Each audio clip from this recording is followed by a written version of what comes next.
Atensyon mga SSS members and pensioners, apat na importanteng petsa kailangan ninyong malaman para sa buwan na ito ng Mayo. Importante ito. Napakahalagang bagay mangyayari po sa apat na petsa na ito. Pag-uusapan natin sa video na ito.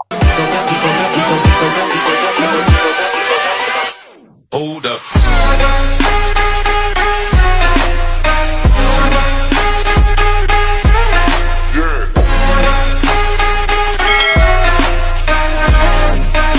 Hello mga ka-vlogs! Welcome dito sa aking YouTube channel. Magandang araw po sa lahat ng mga manonood. Saan po kayong dako sa mundo? Kumusta mga ka-vlogs? Eto ha mga SSS members and pensioners, apat na importanteng petsa dapat alam nyo para ngayong buwan ng Mayo dahil importanteng bagay magaganap po sa mga petsang yan. Mamaya-maya isa-isahin natin. Pero bago ang lahat, kung bago ka pa lang dito sa aking YouTube channel o di kaya hindi ka pa nakasubscribe, abay click nyo muna ang ating subscribe button na nasa baba. Huwag yung kalimutan na pindutin ang notification bell. Ilagay niyo po sa all para naman updated ka sa lahat ng mga videos na aking i-upload. So, eto na nga po, no? Mabalik tayo mga miyembro at pensyonado na SSS dahil importante itong apat na petsa para ngayong buwan ng Mayo na malaman ninyo ang mga mangyayari sa mga petsang ito. Una po ay ang May 2, 2025. Bukas po yan, araw ng Huwebes.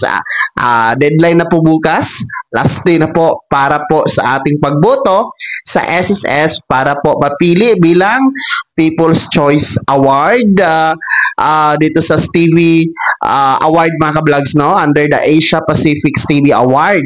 Saan nga po ay nakiusap ang SSS na iboto po natin ito para makamit po ang dalawang award dito sa e-center, offsite e-center and sa programa nito sa Calamity Assistance Loan mga ka-vlogs noong 2024. So, kung gusto nyo pong magboto sa SSS, nasa screen nyo po ang QR code. I-scan nyo lamang yan ha. Gamit ang inyong scanner, no? Sa inyong cellphone. No? And take note, isang beses lamang po pwedeng bumoto kada device, mga ka-vlogs. So, hanggang bukas na lang po yan. Importanteng petsa, May 2, 2025, deadline po para makapagboto sa People's Choice Stevie Awards ni SSS. Pangalawang importanteng petsa na magaganap ngayong buwan ng Mayo, nako po ngayong May 7 po yan, araw ng Miyerkules. Mahalagang bagay po ang magaganap dyan dahil schedule po natin yan para makapag-generate ng ating payment reference number or PRN. Ito po ang ginagamit natin kung tayo ay magbabayad ng contributions, mga SSS loans natin gaya ng salary loan, restructured, emergency, calamity, or educational loan mga ka-vlogs, no? Kailangan natin mag-generate muna ng payment reference number or PRN para po makapagbayad tayo sa SSS counters o di kaya naman po sa mga accredited outlets ito.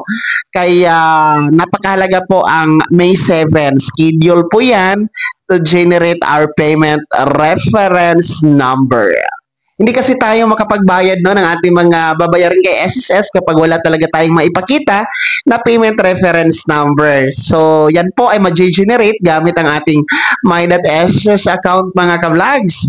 So, tuwing ikapitong araw talaga yan, kada buwan ang schedule to generate the PRN.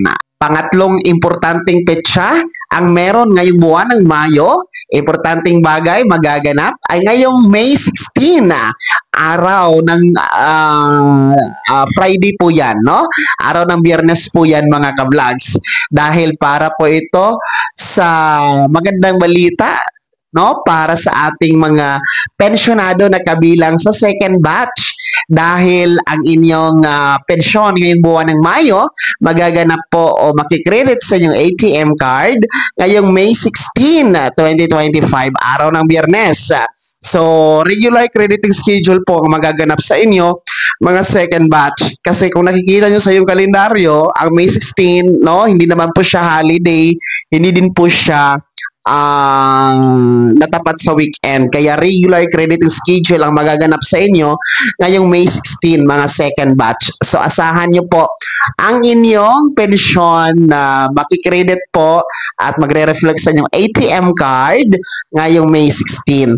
So actually, hindi ko, kung napapansin ninyo, baka magtaka kayo bakit hindi ko sinama ang mga first batch dahil na-advance na po ang kanilang pensyon noong April 30. Kahapon po actually. Supposed to be ngayon sana, May 1. Kasi lang holiday nga ngayon, Labor Day.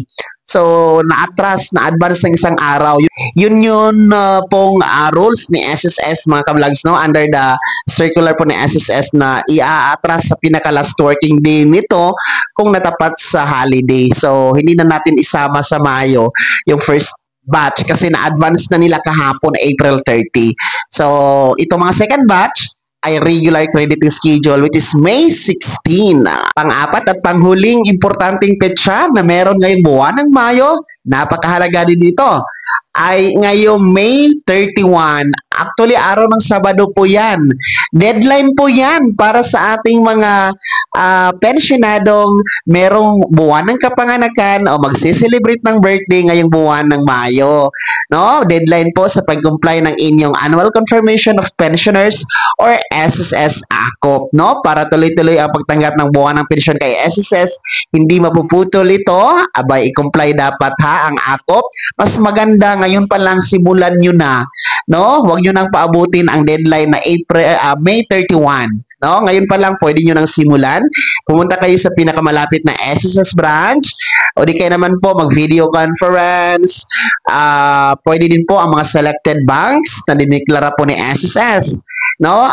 Kung kayo ay retirement pensioners, total disability or survivor pensioners, at ang edad ay 80 pataas, no? 80 years old pataas, nasa Pilipinas ka man o nasa abroad, abay, paalala ha, April 30 po, importanteng petsa, deadline po yan para i-comply ang inyong Annual Confirmation of Pensioners or ACOP para tuloy-tuloy ang pensyon na makukuha mga pensyonado. So, ayun po ang importanteng pitsa, no? Apat na importanteng pitsa na meron ang buwan na ito, buwan ng Mayo. No? Mga mahahalagang bagay-bagay ang magaganap sa mga pitsang yan. Ulitin ko po, bukas, May 1, ay deadline po para makapagboto tayo sa People's Choice Stevie Awards ni SSS. And then, pangalawa ay ang May 7, araw ng Miyerkules. Schedule po to generate our payment reference number. And pangatlo, ang May 16, ang crediting schedule ng ating mga second batch pensionado ngayong buwan ng Mayo. And pang-apat at panghuli ay yung May 31, deadline po ng ACOP compliance ng ating mga pensionadong merong birth month itong buwan ng Mayo. Kaya naman mga SSS members and pensioners, ano po yung komento at reaction sa balitang ito? Ibahagi nyo po sa comment section na nasa baba. Pakilakip ng buong pangalan at kung taga saan kayo. Bago ako magtapos sa video na to, kung gusto nyo pong sumuporta sa aking YouTube channel, maaari nyo pong i-click ang ating super thanks button na nasa baba. Sa mga gusto maging miyembro, pwede po. I-click nyo po ang ating join button. Maraming perks dyan mga ka-vlogs. Be my member now. Sana naging gabay ang video na to kahit paano na pag-uusapan natin ang mga mahahalagang bagay-bagay na may kinalaman sa pagiging miyembro, benepisyaryo at pensyonado sa SSS. Kung hindi ka pa nakasubscribe dito sa aking YouTube channel, maaari nyo na i-click ang ating subscribe button na nasa baba. Huwag nyo kalimutan na pindutin ang notification bell. Ilagay nyo po sa all para naman updated ka sa lahat ng mga videos na aking i-upload. Maaari nyo din i-like ang video na to at kung meron ka pang mga katanungan, maaari nyo i-komento sa comment section na nasa baba. Paki-follow na din po ang aking official Facebook page na nasa screen nyo. Muli po, ako si Daniel Timpawan na nagsasabing dito sa aking YouTube channel, pawang katotohanan at lahat, totoo lamang.